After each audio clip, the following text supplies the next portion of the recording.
By two senators, Roger Wicker, Republican of Mississippi, and Benjamin Cardin, Democrat of Maryland. Gentlemen, welcome to you both. We've talked earlier about what's going on the House side right now as Republican members try to recraft the Boehner bill, maybe by adding a balanced budget amendment provision to it. What's happening right now on the Senate side, Senator Cardin? Well, I think there's a lot of discussions taking place. So we do believe that the Senate is the best chance to reach a bipartisan agreement. We know that Senator Reid and Senator McConnell are talking, and we hope that they'll be able to reach a compromise. Senator Reid has brought forward a proposal that incorporates a lot of what the Republicans have asked for. I mean, it reduces government spending by the amount of increasing the debt.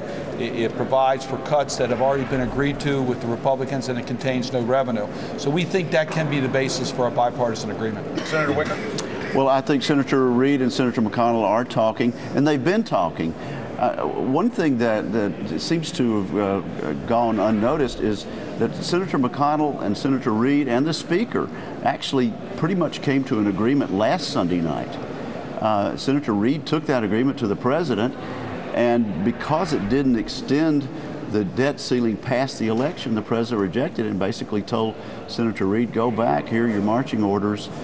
We can't work from this framework. Is the principal sticking point, Senator Wicker, the idea, in your view, that it's either a one-step problem or a two-step problem, and in both the Boehner plan and the Reid plan, as I understand it, there are committees established to come back with even more cuts to get to a level that is acceptable. Is it really just sort of a question of when we do it?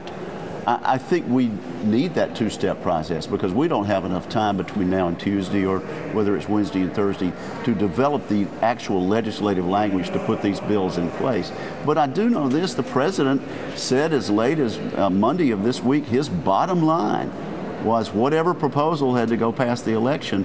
And I just really think to add that level of politics into it is probably not a bottom line that's helpful. But Senator Cardin, we hear all the time from business, from Wall Street, from people on Main Street, that one of the problems with the economy right now is all of the, quote, uncertainty.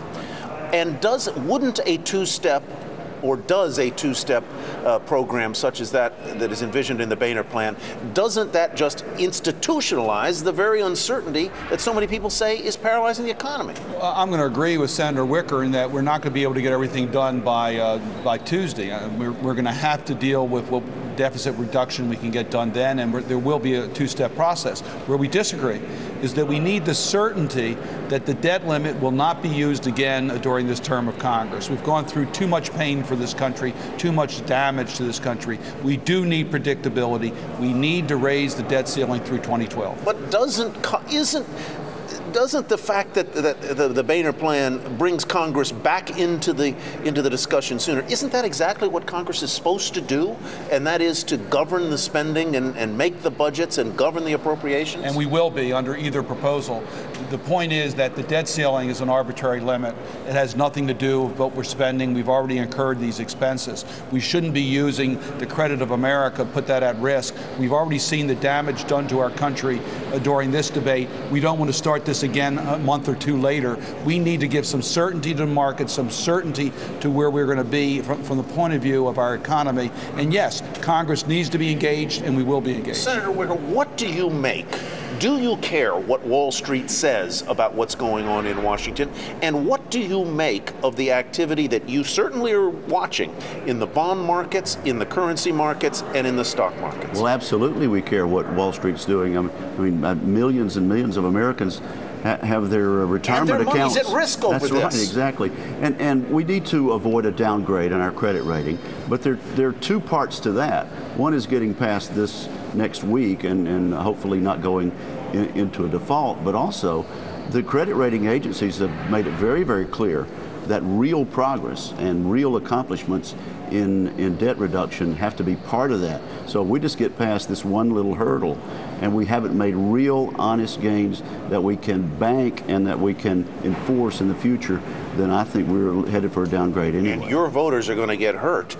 if there is a financial calamity here, Senator Cardin. Absolutely. It's not a little hurdle. We got to get this debt increase done. It's goal number one, but Senator Wicker's right. Goal two is to manage our debt. We've got to do both.